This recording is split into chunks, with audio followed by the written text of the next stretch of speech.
Mês de outubro é um mês muito significativo para nós, enquanto igreja reformada e igreja protestante.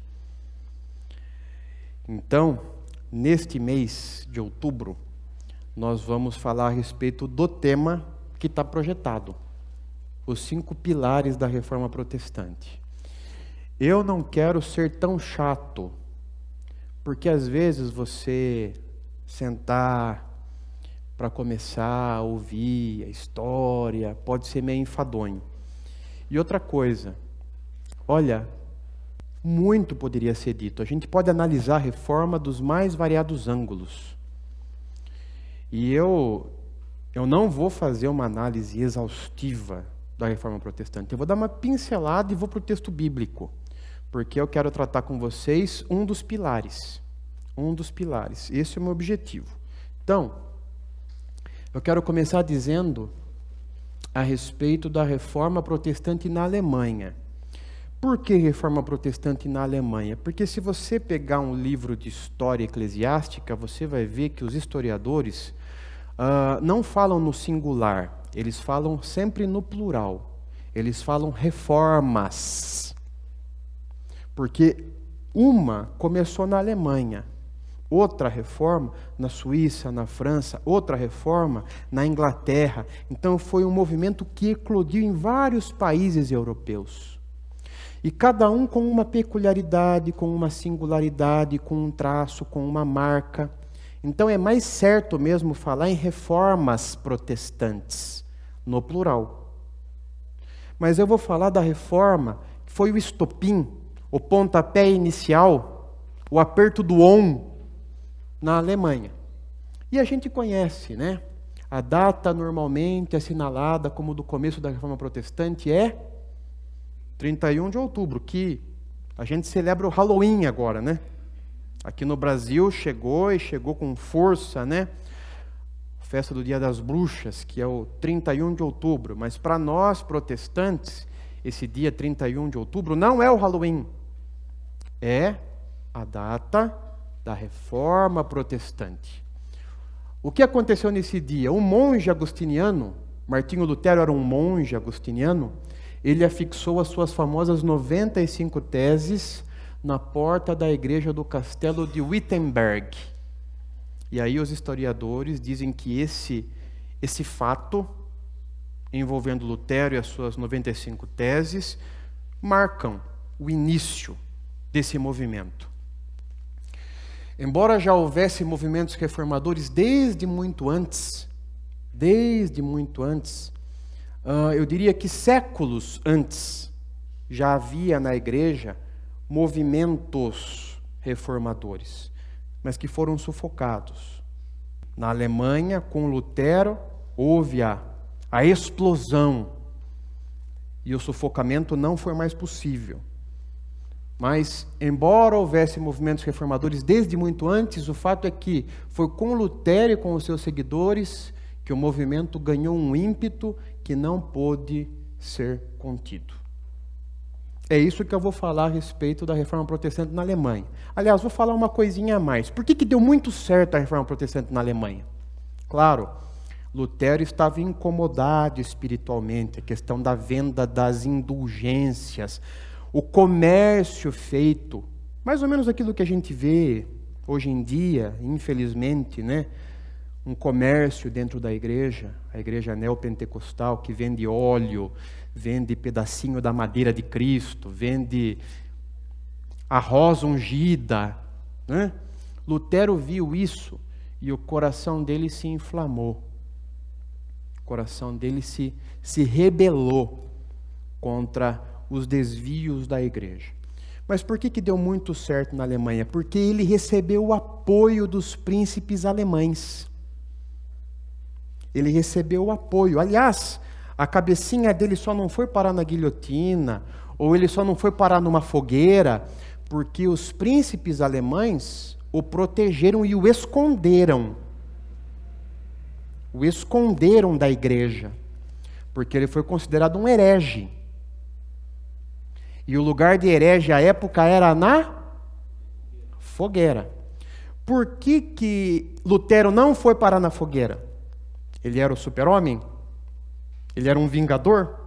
Não, porque os príncipes alemães o esconderam, porque eles queriam, eles bancaram a reforma. Por quê, Gustavo?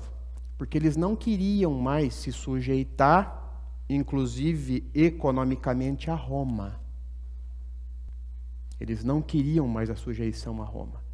Então, deu muito certo na Alemanha, porque os príncipes também bancaram Lutero. Porque, repito, ele foi excomungado, foi considerado herege, foragido, só não parou numa fogueira porque protegeram ele.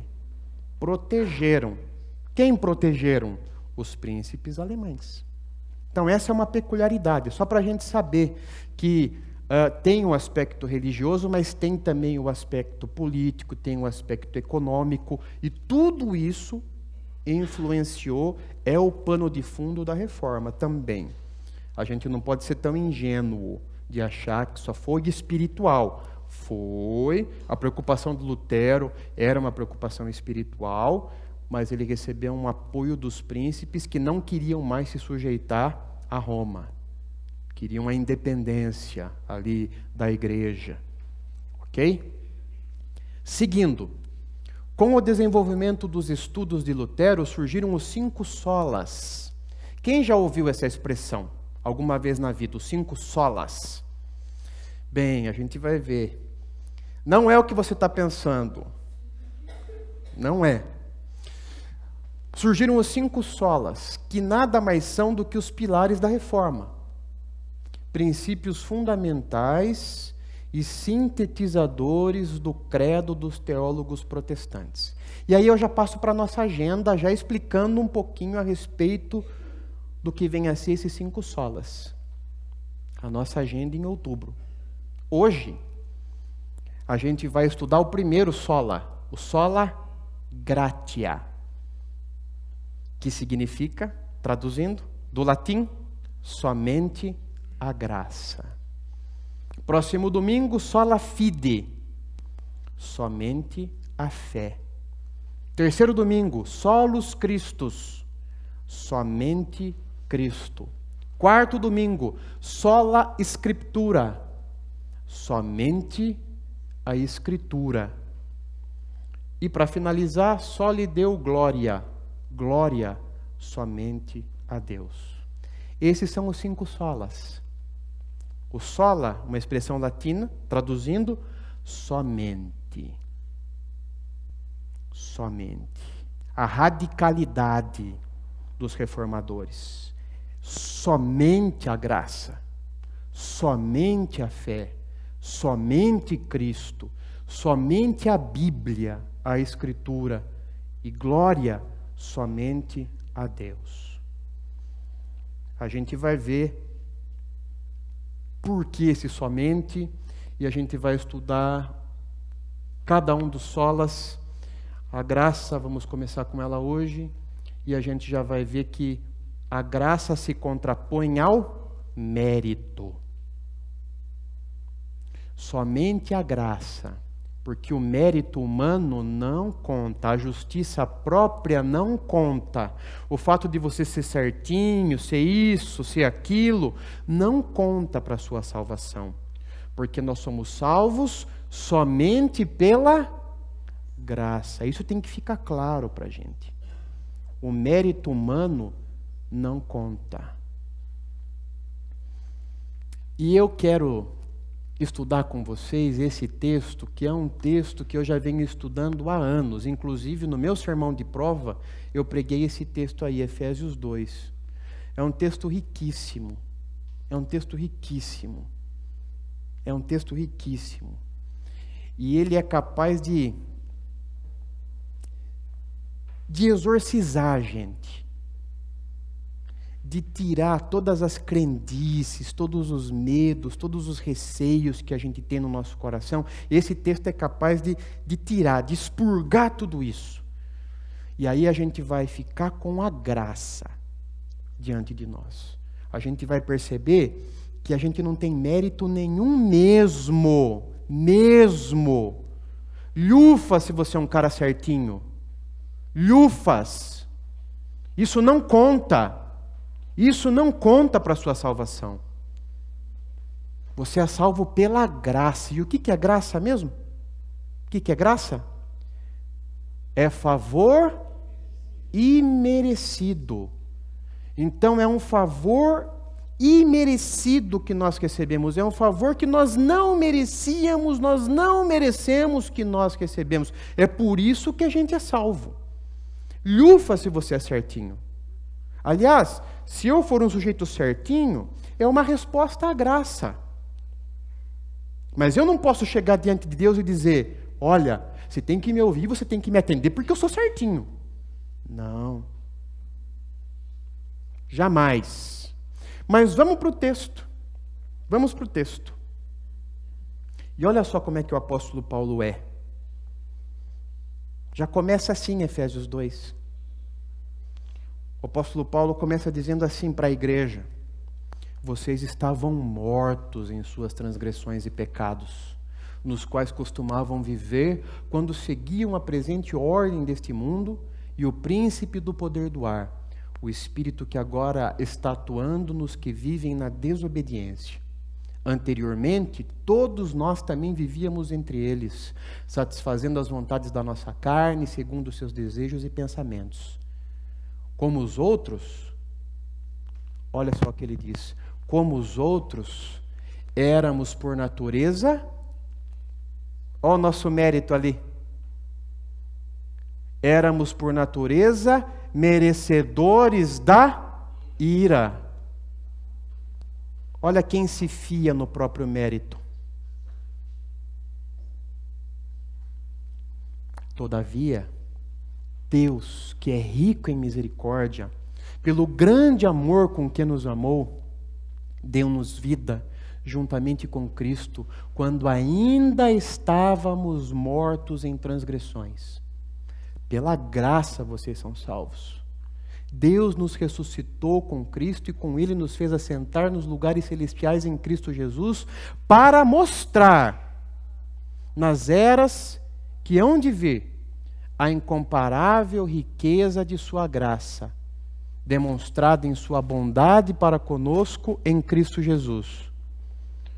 Pois vocês são salvos pela graça, por meio da fé, e isto não vem de vocês, é dom de Deus, não por obras, para que ninguém se glorie.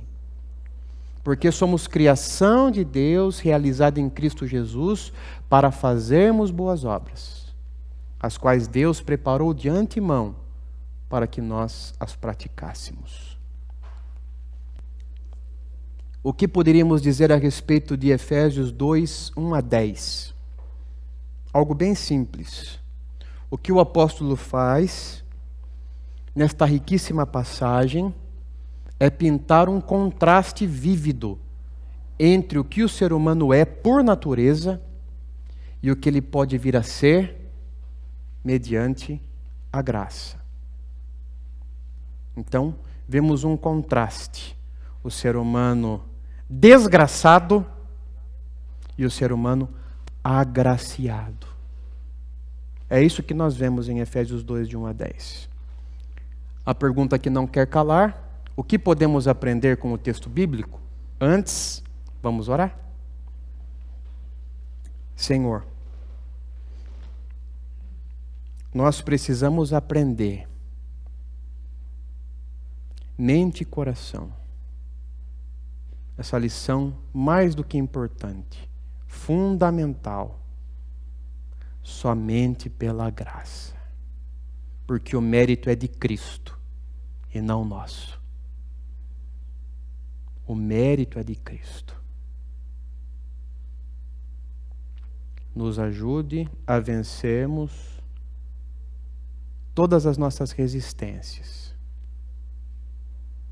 Talvez até ensinos errados que recebemos. Que o Senhor leve cativa a nossa mente aos pés de Cristo nesta noite, em nome de Jesus. Amém. Vamos para um princípio. Que desafio, hein? Um texto desse, um princípio só. Mas vamos lá.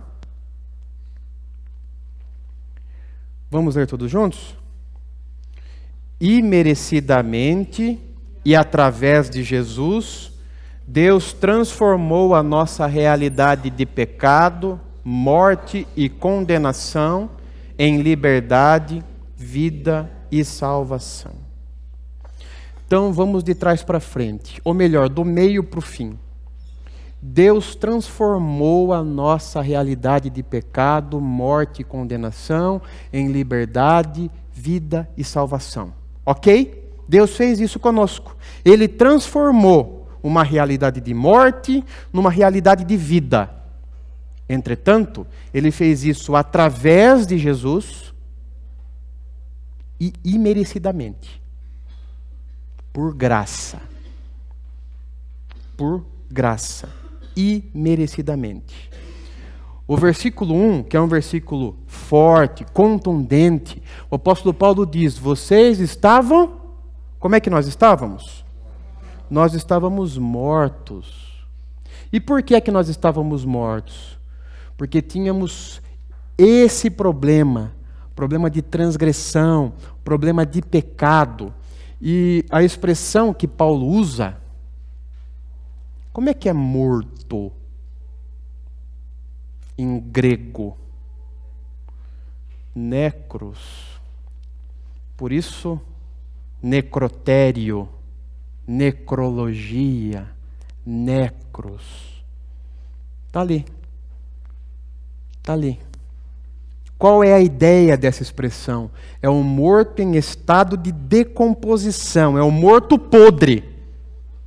Você já sentiu o cheiro de carne podre? Carninha de frango. Que fica na geladeira, você esquece, lá no Tupperware. Minha avó falava Tupperware.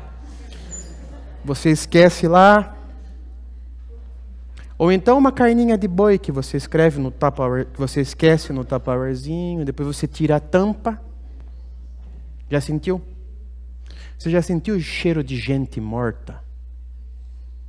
Gente que já está nesse processo.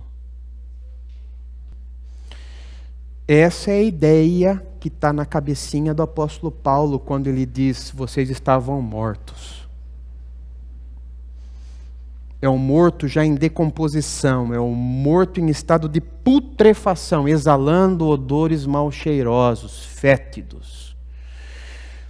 E a ideia dele é que nós estávamos mortos por causa das nossas transgressões, por causa dos nossos pecados, aquilo que aconteceu no Éden, a queda. Deus havia dito ao ser humano: se você comer do fruto proibido, o que vai acontecer com vocês é algo bem simples: vocês morrerão. E ali o ser humano, desobedecendo, morreu. Morreu espiritualmente e depois fisicamente. Morreu. Então essa é a ideia que está na cabeça do apóstolo Paulo. Essa é a metáfora que ele usa. Vocês estavam mortos em suas transgressões, em seus pecados. E é o morto em estado de putrefação, mal cheiroso, fétido. Vejam como o Eugene Peterson, ele na mensagem traduz esse mesmo versículo. Não faz muito tempo, vocês estavam atolados naquela velha vida podre de pecado. Aquela velha vida podre de pecado. Então, olhando para o primeiro versículo, nós já vemos essa realidade dura de ser encarada, difícil de ser assimilada. Nós estávamos mortos. E estávamos mortos por quê? Por causa do nosso pecado. Mortos por causa do nosso pecado. E aí talvez você pergunte: Gustavo, mas é isso mesmo? Eu respondo: é isso mesmo. E eu diria para vocês: é isso e um pouco mais. Vamos continuar lendo o texto. Nos quais costumavam viver quando seguiam a presente ordem deste mundo e o príncipe do poder do ar, o espírito que agora está atuando nos que vivem na desobediência. É o versículo 2. O versículo 3. Satisfazendo as vontades da nossa carne, seguindo os seus desejos e pensamentos. Como os outros, éramos por natureza merecedores da ira. Então nós estávamos mortos. Não somente isso. Olhando para esse texto, 3 palavrinhas saltam aos nossos olhos. 3 palavrinhas. A primeira delas, mundo. Porque o texto diz que nós costumávamos viver de um jeito, seguindo a presente ordem deste mundo. E nós vimos na exposição da semana passada que a gente pode compreender a expressão mundo de 3 maneiras. Mundo, obra da criação, mundo, humanidade, e mundo, sistema caído, sistema alheio a Deus, rebelde a Deus. Aquele mundo ali do versículo 2 é isso, o sistema caído, alheio a Deus. Nós seguíamos esse sistema caído, alheio a Deus, rebelde contra Deus. Gustavo, que horror! Estávamos mortos nos nossos pecados e seguíamos o mundo, um sistema alheio a Deus? Sim. E não só isso, tem mais. Uma outra palavrinha ali que eu queria destacar. Diabo. Gustavo, onde é que você está vendo o diabo nesse texto? Larga de ser tonto. Onde é que está o diabo no texto ali? Está no príncipe do poder do ar. Além de seguir o mundo, nós éramos influenciados por forças malignas, presos, acorrentados por Satanás. Gustavo, que horror, estou chocado. Morto, seguia o mundo, era escravo de Satanás, mas tem mais, uma outra palavrinha que eu queria destacar. Carne. Satisfazendo as vontades da nossa carne, seguindo os seus desejos e pensamentos, a carnalidade, a nossa tendência para o mal, para o pecado. Mundo, diabo e carne. Gustavo, mas não dava para resistir a isso? Não tinha um caminho alternativo? Não tinha, porque olhando assim, costumavam viver quando seguiam, satisfazendo as vontades da carne, seguindo os seus desejos e pensamentos, o que está em vermelho. Por que a gente costumava viver? Por que a gente seguia? Por que a gente satisfazia as vontades da carne? Por que a gente seguia desejos e pensamentos? Sabe por quê? Paulo está falando de uma realidade de escravização. Eu não tenho opção, porque eu sou escravo disso. Eu sou escravo. Sem Jesus, sem um encontro com a graça em Jesus, a minha realidade é essa. Eu estou morto e eu estou escravizado. Escravizado pelo quê? Eu estou escravizado pelo mundo, eu estou escravizado pelo diabo, eu estou escravizado pela carne. John Stott diz, uma escravidão pavorosa a forças que nos controlavam por completo. Uma escravidão pavorosa a forças que nos controlavam por completo. Em poucas linhas, em 3 versículos, Paulo traça o perfil dessa pessoa, esse ser humano perdido, sem Jesus, sem Deus. E ele vai dizer que é uma realidade de morte e é uma realidade de escravidão do mundo, do diabo e da carne. Quero dizer uma coisa. Essa é a nossa capivara, gente. Antes do nosso encontro com Jesus, porque eu acredito que todos aqui tiveram um encontro com Ele, foram encontrados por Ele, antes desse fato, desse evento, essa era a nossa realidade. Nós estávamos mortos.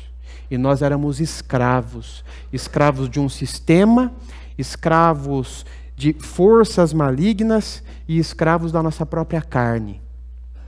Forças que nos controlavam, por completo. Nós podemos nos enxergar nesses 3 primeiros versículos. Nós vemos aí o nosso pecado. Nós vemos aí a nossa desgraça.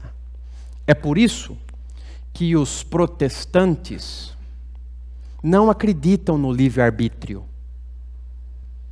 Vou lhe dizer uma novidade. Espero que não seja, mas talvez seja.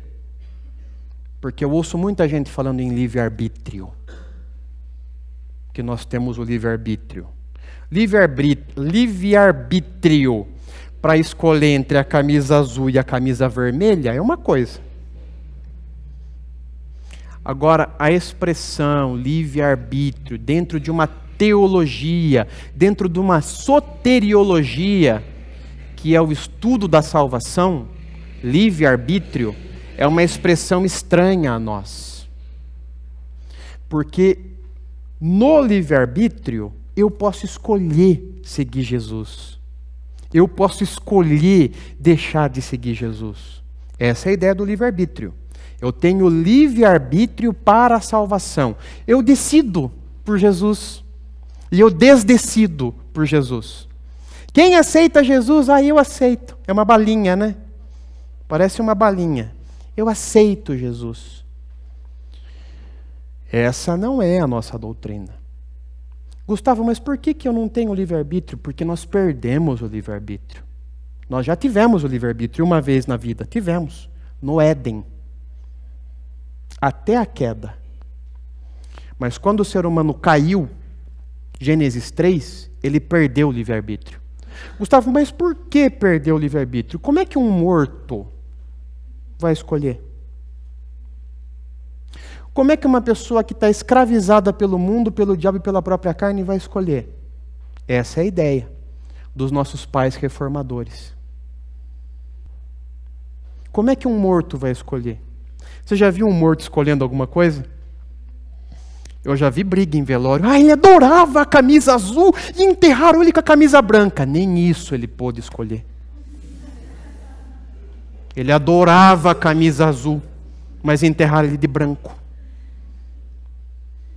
Porque ela adorava aquele vestidinho, blá, blá, blá, e enterraram ela desse jeito. Eu não aceito.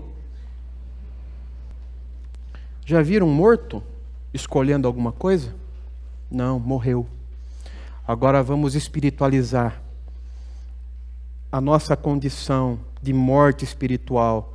Estávamos mortos, putrefando, fétidos, escravizados pelo mundo, pelo diabo, pela carne. Vamos escolher a salvação? Escolher Jesus? Aceitar Jesus? É o contrário. É Ele que nos aceita. É a graça que nos encontra. Por isso que olha lá o advérbio, lá em cima. Imerecidamente. Porque eu estava morto. Eu era escravo. Se eu fosse escolher alguma coisa para a minha vida, sabe o que eu ia escolher? O pecado. Se eu fosse escolher alguma coisa para mim, eu, Gustavo, pecador, lá, o Gustavo de Efésios 2, 1 a 3. O que o Gustavo de Efésios 2, de 1 a 3, iria escolher? O pecado. Sabe por quê? Porque eu estava morto nos meus pecados. Porque eu era escravo do mundo, do diabo e da carne. Então eu não consigo dar passos conscientes na minha busca por Deus. Porque eu perdi o livre-arbítrio na queda. Porque o pecado, ele me atingiu na minha integralidade. Inclusive na minha vontade. Na minha vontade. A minha vontade é contaminada pelo pecado. Deu para entender? Então assim, Gustavo, livre-arbítrio, blá, blá, blá, blá, blá, blá. Calma. Vamos pegar essa expressão, vamos colocar na doutrina da salvação. O que é o livre-arbítrio na doutrina da salvação? Eu escolho se eu sou salvo. Os presbiterianos não assinam embaixo dessa doutrina. Por que não, Gustavo? Porque a gente acredita na depravação total. Depravação total. A queda me depravou totalmente, inclusive a minha vontade. Eu estava morto e estava escravizado pelo mundo, pelo diabo e pela carne. Gustavo, o seu sermão está me incomodando demais. Vai para o versículo 4. Estou indo. Mas eu quero que você entenda isso, porque aqui é o advérbio lá em cima, a primeira palavrinha. Imerecidamente. Onde que a gente vê o imerecidamente? Em Efésios 2, de 1 a 10. A gente vê em Efésios 2, de 1 a 3. Está lá, é imerecidamente. Eu não mereço. Eu não mereço. Eu não mereço. Eu não posso nunca jamais dizer para Deus, você sabe com quem que você está falando? E tem gente que quer se relacionar assim com Deus, né? Você não sabe com quem está falando. Deus sabe com quem Ele está falando. Pó. Para falar pouco. Pó. Crendo que todo mundo comprou, agora a gente vai... vamos sair disso, né? Vamos sair disso, porque tá louco. Já imaginou se... não posso sair. Não posso sair. E o tempo vai correndo, né? O que está em negrito, letra maiúscula? Éramos por natureza merecedores da ira. Para fechar, a cereja do bolo. Pastor, eu mereço. Deus tem que... Você sabe o que você merece? Não queira merecer diante de Deus, porque se Deus der para você o que você merece, você não vai gostar. Quem quer aqui receber de Deus aquilo que merece? Eu não quero. Eu quero que Deus me trate com misericórdia e com graça, porque se Ele me tratar com justiça, o que eu mereço, olhe lá, o versículo 3, a última linha. Éramos por natureza, minha natureza, merecedores da ira. Fechei. Vamos para o versículo 4. Que bom que tem aquela preposição adversativa, né? Começa assim o versículo 4. Aliás, eu vi um sermão que o pastor só pregou sobre o todavia. Por causa desse todavia, eu tenho esperança. Por causa desse todavia, tem salvação para mim, que estava morto, que estava escravizado pelo mundo, pelo diabo, pela carne. Tem um todavia nesse texto. Todavia, Deus... Vamos ler tudo juntos? Que coisa linda que é esse texto, hein? Até me arrepia. Vamos ler? Vamos lá? Todavia, Deus que é rico em misericórdia, pelo grande amor com que nos amou, deu-nos vida juntamente com Cristo, quando ainda estávamos mortos em transgressões. Pela graça vocês são salvos. Deus nos ressuscitou com Cristo e com Ele nos fez assentar nos lugares celestiais em Cristo Jesus, para mostrar nas eras que hão de vir a incomparável riqueza da sua graça, demonstrada em sua bondade para conosco em Cristo Jesus. Meu Deus do céu, que texto lindo, né?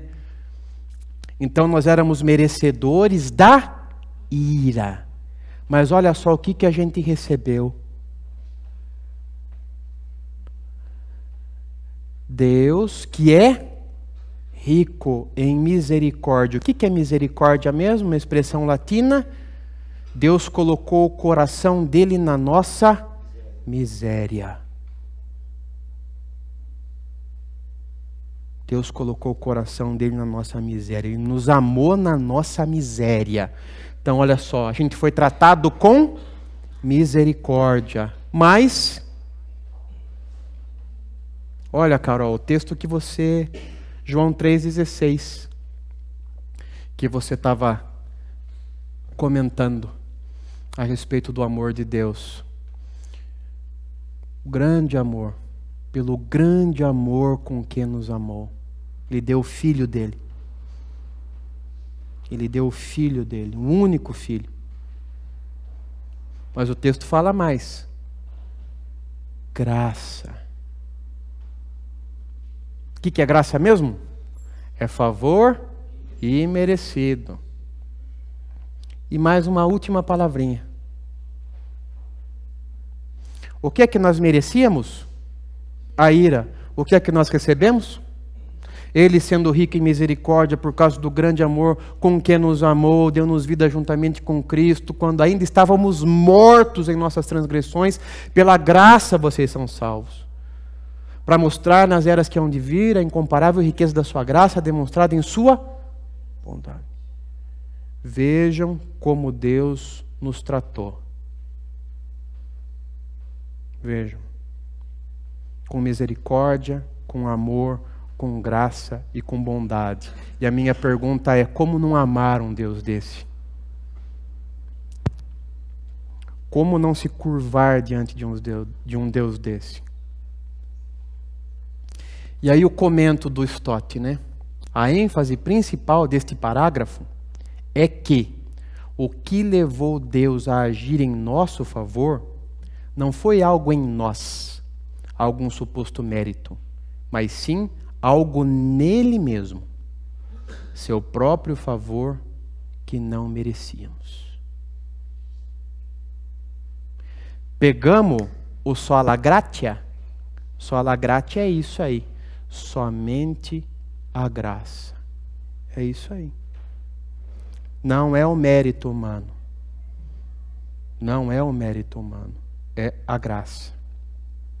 Vamos ler juntos o versículo? Vamos lá? Pois vocês são salvos pela graça, por meio da fé. E isto não vem de vocês, é dom de Deus, não por obras, para que ninguém se glorie. Lemos recentemente esse versículo. Eu falei a respeito da justiça própria e coloquei esse versículo para a gente ler. Vocês são salvos pela graça, por meio da fé. Não vem de vocês, é dom. É dom. Não por obras, para que ninguém se glorie. E uma das pessoas que mais entenderam a respeito da graça, e escreveu, e me ajudou, o que eu entendo, o vislumbre que eu tenho da graça foi por causa desse homem. Ele diz o seguinte: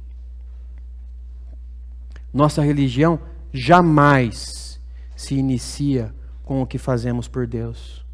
Sempre começa com o que Deus fez por nós. As coisas grandes e maravilhosas que Deus sonhou e conquistou para nós em Cristo Jesus. A iniciativa é sempre de Deus.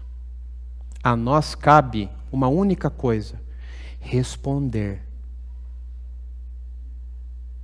Responder. A nossa vida deve ser uma vida de resposta à iniciativa de Deus. Vamos terminar, que já está tarde, tem a ceia, eu não quero correr com a ceia. Mas eu queria que você meditasse e orasse a respeito disso. Você já compreendeu a gravidade e as consequências do seu pecado? Você já leu Efésios 2, de 1 a 3 e compreendeu que eu e você, nós estávamos mortos, que nós estávamos escravizados? Essa era a nossa realidade, nós éramos escravos. A ficha já caiu? Ou tem algum resquício de justiça própria em você, em mim, em nós? Você já compreendeu que para a gente se apresentar diante de Deus, Ele teve que enviar o Filho dele para morrer por nós? Porque nós éramos por natureza merecedores da ira. A meritocracia dificulta, atrapalha a sua experiência com a graça? A nossa maior dificuldade para ter um vislumbre da graça tem a ver com a meritocracia. Porque desde criancinha, a gente aprende com o papai e com a mamãe que a gente tem que vai ganhar bicicleta se passar de ano. E eu que repeti? Eu repeti, não ganhei bicicleta. Ganhei um safanão. Ganhei um safanão do meu pai quando eu repeti. Então, desde criança a gente aprende a meritocracia. Quando nós somos tratados com graça, a gente fica tonto. Porque a gente vive num mundo que ensina pra gente, você tem que merecer. Mereça. Mereça e aí você vai ter uma resposta. Mereça. E aí Deus chega pra gente e diz o seguinte, é por graça. Então, isso tem que causar em nós um reajuste. A gente tem que recalibrar a nossa vida. Porque nós vivemos pela graça. E nós entendemos o que é a graça na nossa vida.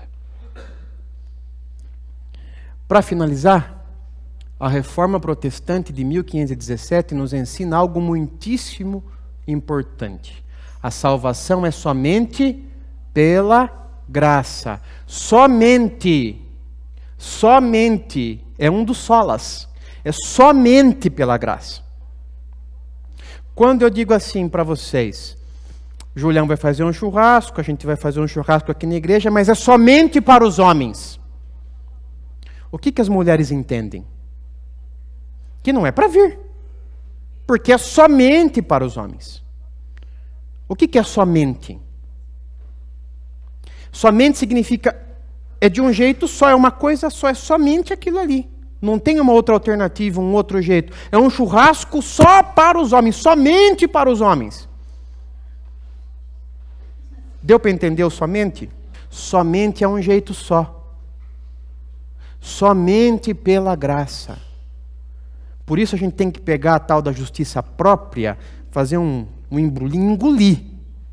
E dizer para Deus o seguinte, porque a única coisa que a gente tem para dizer para Deus, sabe o que é? Tem misericórdia de mim, pecador. É o que a gente tem para dizer para Deus. Você já se apropriou dessa verdade na sua vida? Eu espero que sim. Eu espero que a gente aprenda a viver pela graça. E que a gente estenda essa graça às outras pessoas também. Trate as pessoas com graça. Dê graça. Distribua graça. Compartilhe graça às outras pessoas. Porque nós recebemos essa graça. A igreja recebeu graça. E nós precisamos ser pessoas graciosas. Não engraçadinhas. Pessoas graciosas. Vamos orar? Senhor, tanta coisa para dizer, é um tema, meu Deus, que tema lindo, profundo, complexo, cheio de nuances, e eu com toda a minha limitação, Senhor, eu espero que o Seu Espírito Santo possa traduzir para cada coração, para cada vida aqui, aquilo que eu tentei, mas de repente não consegui. Que possamos ter um vislumbre da graça, Senhor, na nossa vida. Que a graça exorcize toda a nossa culpa, todo o nosso medo, toda a nossa baixa autoestima. Que a graça exorcize tudo isso em nós. Em nome de Jesus. Amém.